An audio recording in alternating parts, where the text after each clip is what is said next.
Welcome to another episode of Footy Kickin Good. Today we are going through the Carlton Football Club.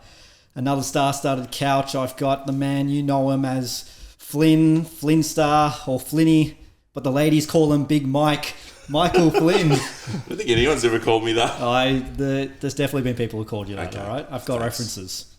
But the real star today, Carlton superfan, Aussie Pro Wrestling superstar and the tribal chief of Prestige Beer Pong Worldwide, Mr. JJ Furno. That's me. Flynn, you think you could beat JJ in a beer pong match?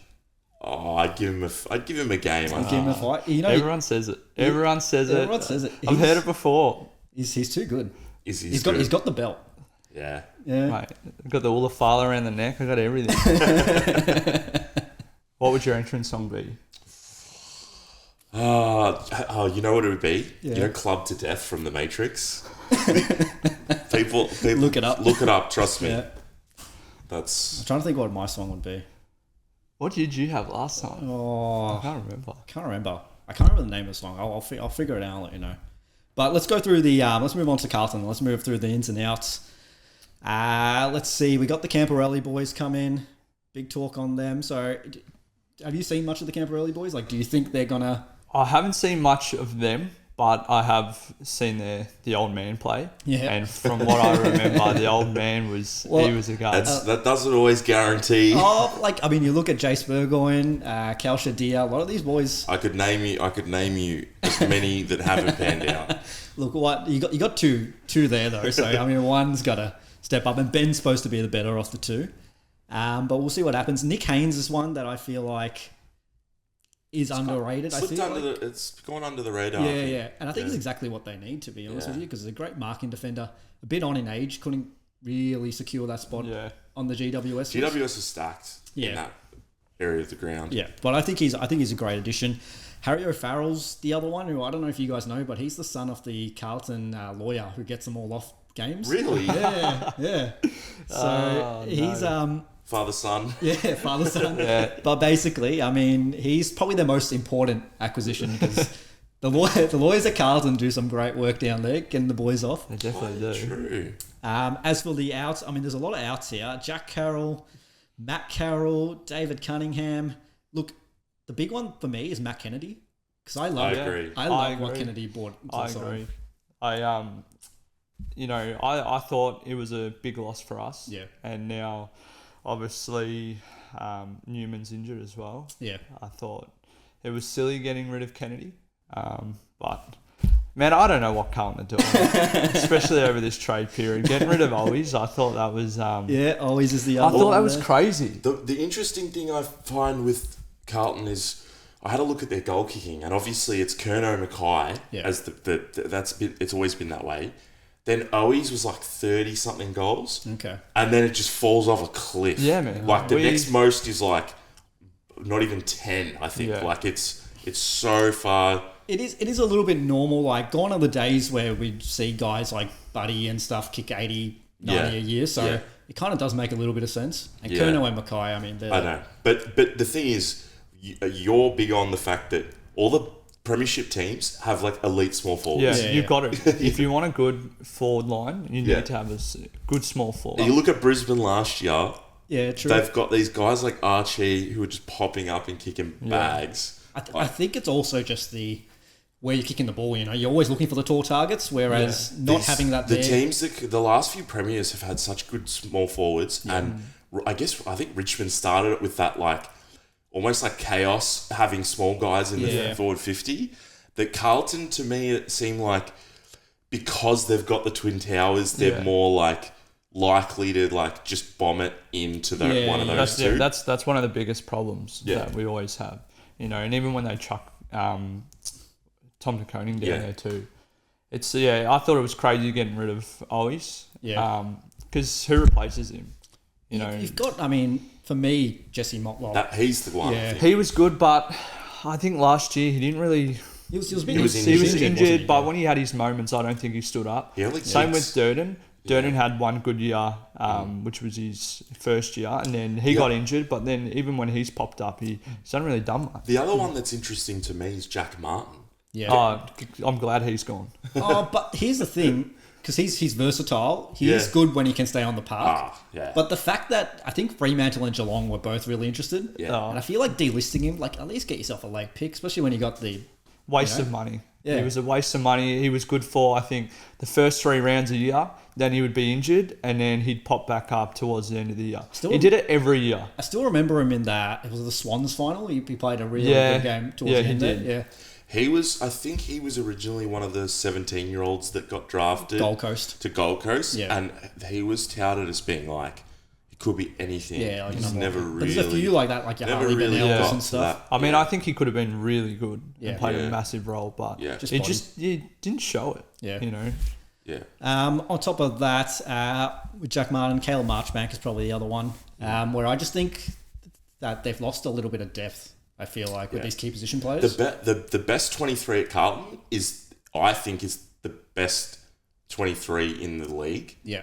But whether or not they can actually get it all together. And obviously Nick Newman is gone. We know that. So And that's a huge like loss. that's That a was big a loss. massive I'm a loss. big fan of his. I thought last season he was potentially even in the running for like All Australian. I thought he was that good. Yeah, I agree. But obviously Doherty comes back into the fold and now Silvani's going down back as well. Yeah. So there's a little bit of and I'm coverage really there. happy with that move because I know I'm a Carlton supporter, but I wasn't a fan of Silvani, to be honest with you. I actually wanted him to go to St Kilda. With his old man. With his old man, let him go there. I don't think he played a strong role in the forward. I thought he was always chasing. He was never, he never just stood out. Yeah. So I think going down back. I think he did. I think the year before his injury was probably his best year. I think it was 2023. He had just glimpses of just like really good patches. he did. It's just more consistent. Yeah, but it's hard. I mean, you've got third fiddle really up there. So I think moves defense is actually what you guys really need right now. Moving on, let's go through our first main topic. And let me ask you, JJ, Carlton, can they stay injury-free? I mean, they've already copped some injuries, but do you think injuries are potentially going to cost you again this season, or do you think you might be past it? I mean, they definitely could. Yeah. They always show us training hard and things like that and really, pushing us. Yeah. Injuries are they're so unpredictable. You just never know. And maybe it's the Carlton curse that everyone always talks about. But if we can stay injury free, Do we know the extent of Curno's injury, or was it just a knock? I think it was a knock because they said he was able to obviously walk by himself. Yeah. So that's a good sign. But So I think Curno, Silvani, Akers all have like niggles. Yeah. Basically, Walsh did his hammy, was it? Yeah. I think so. I can't remember what he did, but is Chera injured at the moment, or is he fit? No, I think he's fine now. Yeah. Walsh is the interesting one because he seems to always get injured in the preseason. Yeah. But at the same time, as soon as he slots back into the side, whether it's round 1, round 2... He always does well. Yeah. You never notice that he's had an interrupted because he's preseason. an ultimate professional. But it just shows that, like, injuries are so, like... It can just be, like, your genetics, It's like, who works harder than Sam Walsh? Like, and similar to, like, a Nick Dacos, like... It's just you just get unlucky. Yeah. For me, it's also like during this summer period, people don't realise it's because the ground's a lot harder. Obviously, we're playing in winter. Yeah. The season's been brought forward, I think, 2 weeks based on what it used to be like 4 or 5 years ago. So that means they're starting their pre-seasons earlier. Yeah. Or not starting, but they're coming back from Christmas, like straight into like hard training and like practice matches and stuff. Yeah.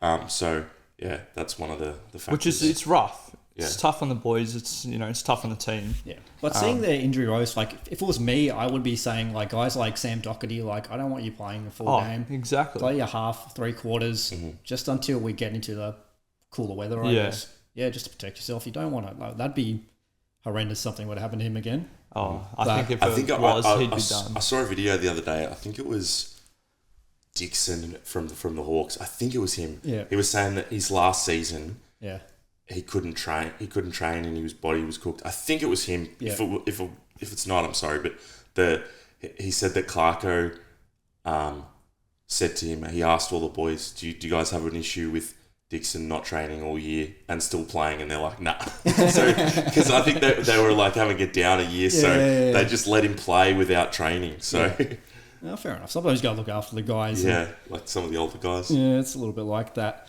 All right, moving on. Look, one of the big off-season stories was Carlton moving up in the draft, going after Jagger Smith, who they thought was the best player in the draft. So they got him a pick 3. Mm-hmm. Now, some discussion there. Should they have maybe been going harder for Dan Houston with those picks? What do you feel like, JJ, with that? I think we should have got Houston. Should have got Houston? The team we have now, it's definitely a team that can win the flag. Yeah. So when we are now picking up, all these new young players and we're going for obviously higher draft picks, where are they going to fit in the team? Yeah. And where are they going to get the opportunity to actually fit in, get that game time? Like who do you take out? Yeah. You know what I mean? To give them that opportunity. So I think the position Carlton are in now, we need to show that we can win a flag, right? And obviously losing Doherty last year, that was big for us with the back line. Wiedering, had to protect him on his own. So I think, getting Houston would have been huge for us. Yeah. Because our forward was great, our mid was great, our back not so much. I feel like even, if I can remember correctly, I think Houston even preferred going to Carlton over Collingwood. Yeah, I wouldn't be surprised. But I'm in a similar boat. The only thing I can think is, I think they think that Jagger Smith will contribute now. Yeah, because otherwise it doesn't really make a lot of sense. And from what I've seen, I think he's going to play every game. He just looks so good for a young guy. But who would you take out for him then? Who does he replace? Because if you've got, you got Akers. Here's the other thing with Jagger. My only slight issue with him, I think he's going to be an absolute gun. He's and pretty small. But he's also a very similar kind of midfielder to Cripps and Walsh, I think. Well, Cripps and Walsh aren't similar to each other. Well, I mean, to a degree. He hasn't got an exceptional kick or anything like that. From what I saw of him in the under 18s, he does get knocked around a bit as well. Yeah. He's not a big frame. Yeah. But neither was Nick Dacos, and he came in and hit the ground running. So because I feel like the guys that Richmond drafted are more like project guys for the future. Yeah. Carlton's picked the guy I think that's ready to go, and because otherwise it's we've got the best player in the comp in Paddy Cripps. He's not going to be around forever. Yeah. You want to have a guy the windows now, as you were saying before, with Curnow and Wiedering and all these guys. It's I think they're looking at him as the Ashcroft. This young guy can have an influence on and help us win a flag this year. Yeah. That's. But as you said, hard team to break into. But I think they'll find. I think they'll find a way. I mean, that was the same with Paddy Dow when we picked up Paddy Dow. Everyone was like, "Oh, he should play. Yeah. But he never got that opportunity. He got one game here or there when someone was injured. Yeah. And we ended up just getting rid of him. Yeah. It's so hard to keep bringing in these good young kids when we're a team right now. Yeah. That we know, our best list, and we can win the flag. Yeah. So it's hard to try and just put him into the team and take someone out. Is he capable of playing as a small forward or a half back like a McKercher?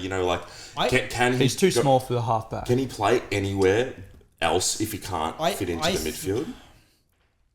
I think he could play that half, that back role. I guess that the Dacos Sheasel kind of thing, because he's a ball magnet. Mm. He's a good short range kick. I feel going back when I said he's similar to the other midfielders, it's more that. They're very clearance high kind of players. And the thing is, Carlton have been the best clearance team for years now. So you don't really want to mess too much with the chemistry. I think Jagger is that same kind of midfielder where he's a very clearance based, a lot of little handballs. He's got the gut running, and I've seen it in his highlights in the preseason. I have got no doubts he's going to be a star, but I just don't know. Just talking about Carlton being in that premiership window, I'm just wondering. He's not really what you needed. He's a great to have, but he's not what you needed. Yeah, similar to Finn O'Sullivan at North. Although it's a surplus. You're taking best available. Yeah. But I think they're both going to be really good. But it's talking about the premiership window, I guess, Cripps is 30, Hewitt's 29, Akers 29, Curno's 28, Wiedering's 27. Like, are we feeling like that might close soon, potentially? I think the boys are staying until they win the flag. How long do you think the window will stay open for I think you've got 2 more years. Yeah, I'd say, probably. Yeah. How old's Cripps? 31? Says I wrote down 30, but it could be 31 by now. I think Cripps has still got a couple of really quality seasons, and Walsh is a star. Like, if he gets to play, like, barring injuries, Wiedering, and I feel like Curnow and these guys, like we saw with like Tom Hawkins, how he hit like the best form of his career in his 30s. So I wouldn't be that worried about them, struggling as they get older. But especially the big players. Talking about that premiership window. Moving on to our next point. Who are the young players on the Carlton list that kind of need to take their game to the next level, do you think, to really stamp themselves as like a kind of a bit of a dynasty, I guess, if they're going to make it to the big dance and make it all the way, I guess? Oh, it's a hard question. There's probably a lot of them. Yeah, there's a lot of them. I've got 2 down. So I've got Jesse Motlop, who we mentioned earlier. That came to mind as Motlop well. and the Hollands brothers. Yeah, so I got Elijah Hollands because I feel like there were games last year where he just looked like almost the best player on the ground. He, honestly, I can remember watching him in his under-18 year. Yeah. And I thought he was the best player in the draft. I thought, like, he had such X factor. Yeah. And I remember when he got drafted to Gold Coast, he had, like, such a, like, personality. He was so stoked to be going there. Yeah. I was, like, really big on him. And for whatever reason, didn't pan out at Gold Coast. Well, he and then Carlton got him for cheap as well. I think it was like a 2nd-round pick or something. Because he did his ACL in the draft year. That's right, yeah. He was supposed to go pick 3, and I think dropped to like pick 7 Gold Coast. Yeah. And then Carlton really gone for a steal as well. I know. Yeah, on top of that. To me, I don't know, just from looking at him, I feel like he could be fitter. Like, he to me, I think he's got more in him, you know. Like, I think he should be playing more midfield, but obviously it's hard to break into. It's the hardest one to break into the midfield, I reckon. I feel do you think Cripps and Walsh will ever like have some kind of a positional change, or do you think you just have to keep him in the guts? You got to keep him in the guts. Yeah. Well, I mean, Walsh is capable of playing on the wing, but he's so good around the Man, foot. you can't break up when you got like TDK in the ruck. You got Welsh and you got Cripps around the ball. It's just unstoppable. Do you think TDK is the solo ruck now going for Carlton, or do you think he'll play 2?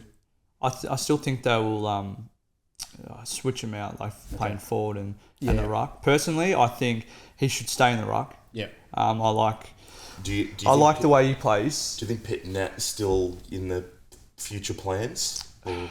It is a hard one. You need him around. It's sort of like Darcy Fort last year. You do need him around. True. But yeah, I think because the way Tommy plays, like he's a freak, and he's a very hard player. It reminds me just a bit of how Natanui used to go about it. Yeah, 100%. He reminds me of Luke Jackson a bit as well. Yeah, just like he get the tap, but then he'll just rove it himself. Yeah. Like he's like an extra midfielder. And he can kick goals too. Oh, him in the forward line is just like so dangerous. Like, that's the thing. I feel like if you can go Tom De Koning as a solo ruck and just get like even Mackay to like chop out a little bit, then you don't have to carry like any dead weight. You know, like because for years there, like every team had a backup ruck that was just like a spud in the forward line, and then they would chop out a little bit. Well, you don't think Cripps is a good second ruck? Oh.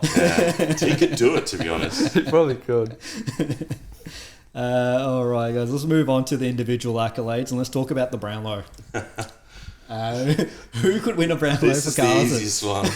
Mate, it's going to be Cripper again. You think Cripper can win it again? I definitely can see Cripper winning again. Do you think after last year that the umpires might be like, damn, we kind of went a bit hard on Cripper? Like we gave him a bit, there's going to be a little bit of a... I think there might be an overcorrection too. Mate, they won't have a choice. If Cripper's out there doing what he does best, best on ground, winning games, it's hard to go past giving him 3 votes. Yeah, even when Carlton have the bye, he's I mean, I do agree. There was a few games there when he got 3 when he should have gotten 1 or 2 or there was I think it was the Essendon game he polled 3 and he got like 20 touches or something. But he just I think he's just always there though. Yeah, he has such an aura, like same as Bontempelli, but for whatever reason Bont doesn't get the same love. But if you look at the games where he did poll 3 votes, they were games where he actually had good stats and stood out. Yeah. But the other thing is 28 disposals from Cripps is like 50 from Tom Mitchell or someone like that. You know what I mean? Yeah. Like he most of his touches are like clearances, contested ball. Like he's a freak. All right, moving on to the Coleman. So look, a lot of people thought Charlie Curnow was stiff last year. I kind of tipped him to win it again when he's third this year. Yeah. But I know he's got that bit of a niggle, and I don't know. Can you miss 3 or 4 games and still? No. Possibly? No. It tends to be a lot tighter. I don't think you can make that up. It's too hard. Even with games, because we know he predominantly does well against your Norths and your West Coasts in the past. Yeah. I mean, he could kick bags of so teams. does everyone. But he's got a good track record with it. Yeah. I think I reckon Harry could definitely win another one, especially the way he played last year. If he takes his game to the next level again this year, then it could open up, a window he looked for a another little Coleman. bit more comfortable from the set shot last year. Yeah. The year before was when he had the yips. Yeah. The year before he was shocking. Yeah. I think last year as well, he kicked that goal against Brisbane to win the game. Yeah. I think that set the tone for the rest of the season. He had a very good start to the season. Yeah. I mean, there was a few here and there where you go, the old Mackay's back. Yeah. But then, he would shut it down real quick. Yeah. What's it called? The other thing you really look at that list, and you talked about it earlier, Flynn, about how you think their best side is probably, as good as anyone, if not the best in the comp. And you look at Cripps, I mean, dual-time Brownlow medalists, you got 2 Coleman medalists in the forward line, all-Australian defender. This should be a team playing in the grand final at some point, if not winning a flag. It's so stacked, but the thing is, for last year, there was a patch where I felt that the game where Carlton knocked off Geelong, I think it was like a Friday night at the G, I think that was as good a form as anyone had during the season. They just couldn't time it at the right times. Yeah. And even the year before when they came home really strong, I felt like the only thing that prevented Carlton that year from winning the flag was that they didn't get a top 4 spot. So they had to go to the Gabba, whereas like the Pies that year we stayed at the G all 3 finals. Yeah. They just haven't been able to like time their runs properly. Really lock down that top 4. I reckon you got to get those. You got to get those MCG finals because Collingwood and Richmond especially, like Richmond when they were doing well, their fans go feral at the G, and it's such a like it's such a like it's like a coliseum. Like it's it's so brutal for like travelling teams to come play finals. You can really influence the umpire decisions sometimes as well. I mean, because Collingwood and Richmond both got home prelims against GWS where it was like 99% of the crowd was one way. Yeah. And it's just such a like advantage. Yeah, no, I agree. I reckon that year we should have won the flag. Yeah. I think we had the momentum rolling through. You just the problem was you had to play a team at the Gabba that doesn't lose at the Gabba. Man, that first quarter when we're up by 6, I was like, oh my god! Like, and imagine Carlton grand final. I reckon we could have been. Carlton I was dying because Collingwood were already through. Yeah, and I wanted to play Brisbane, for obvious reasons, but I was dying because I was like, damn, Carlton's gonna win this, and we're gonna have to play Carlton. Like that would have been intense. All right, guys, moving on. All Australians, anyone outside of the norm? I got TDK as my smoky. That's what I put down. I was as well. saying that. Yeah. I think would be nice. I think he missed out last year. Do you think he goes in as the ruck? Yeah. Yeah. Okay. Yeah. Plays every game. I think that Gawn's probably on a slight decline. Yeah. I'd say. We saw last year like Tristan Xerri was a guy that just popped up sort of out of nowhere. It's the All Australian ruck spot is a position that's up for grabs. Yeah. Like I feel like there's a bunch of guys in the league that are like Rowan Marshall, and there's guys that are very capable of clinching. The thing about the ruck spot, I feel like you have to really stand out, because if it's too even, they're just going to go Gawn again. Yeah, 100%. Yeah, they're just going to go, it's too hard. Go Gawn. Break glass in case of emergency. All right, we're going to play the Who Would You Rather game with you, JJ. So 10 players. I'm going to give you 2. There's no criteria. It's your criteria who you choose. So, I mean, we'll see how it goes, I guess. So I'll go with the first 2 names. Bryce Gibbs or Mark Murphy? Oh, that's a good one. Yeah. I'm going to have to say Murph. Murph? Yeah. All right. I like Murph growing up, and Murph didn't leave Carlton. I'll tell you what I love. Gibbs with the 3/4 length jumper and the man bun was an elite look. Yeah. It was such a good look. Sexy player. Yeah. Mark Murphy or Jacob Wiedering? Oh. Hard out, man. It's got to get harder. I tell you what. Some of the names on the Carlton list, so many cult followings. I'd have to say Murphy. Murphy? Yeah, I love Murphy growing up. Mark Murphy or Cade Simpson? Oh, Jesus. Cade. Is he the games record for Carlton? I think he's up there. He's up there, though. Yeah. Oh, man. I'm going to have to say Simo. Simo? Yeah. All right. Simo with the long beard. That was elite. Cade Simpson or Sam Walsh? Oh. He stumped on every single one. Jeez, man. I'd actually never thought, comparing them. Yeah, no. Oh, man. It's just like 2 generations. Yeah, exactly. Yeah. I'd probably say Simo. Yeah. Okay. Cade Simpson or Chris Judd? Juddy. No hesitation. Yeah, nah. All right, I think this one will get you. Yeah, I know this.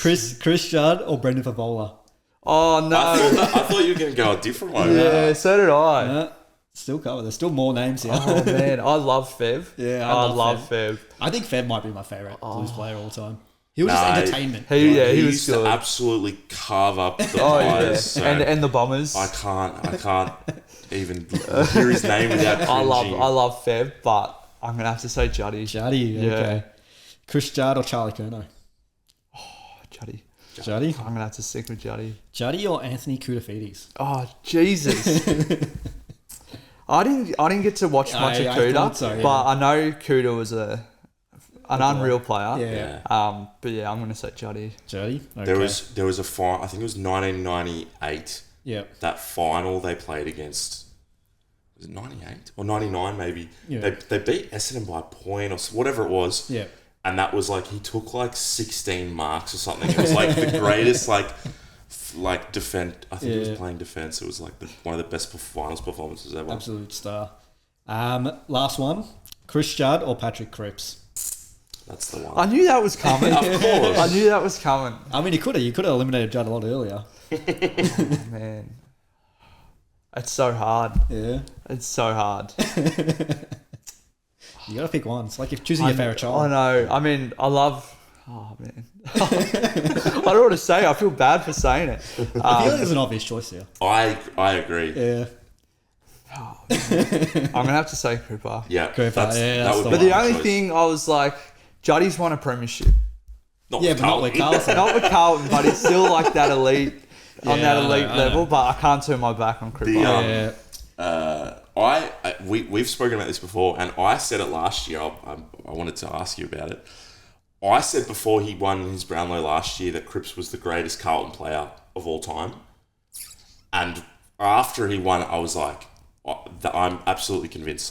When you look at it, because I started coming up with names, I'm head to head, I think he's got everyone covered now. Yeah. I mean, now he's won, 2 Brown. obviously, he's 2 Brownlows for Carlton. I would say Cripper is probably... I think after you told me that, I looked up the stats and I was you're right. He kind of kills everybody. Look, and the thing is, Carlton have had some unbelievable players in yesteryear, and it's hard to sort of compare guys, from different eras. But even going way further back to the 70s and 80s. But when you look at it, Carlton have had some great teams, but maybe not an absolute unbelievable player. Yeah. So I feel like Cripps has taken the mantle. I feel even if Cripps played back in that era, he would still dominate. He's built to play back then too. Yeah. All right, let's move on before we wrap it up. Breakout or under the radar players this year? Anyone want to go first? I've got one that's a little bit left field. Yeah. I'm going breakout year Brody Kemp.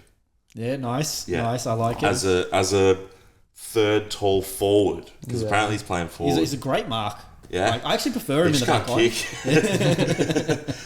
But honestly, the fact that there were teams that were really keen on him in the off season, I think the Saints made an offer, and the Blues, especially when they were giving away so many players, that we spoke about before, they were very, very quick to shut that down. So I think he's going to be good. Cool. JJ, you got anyone?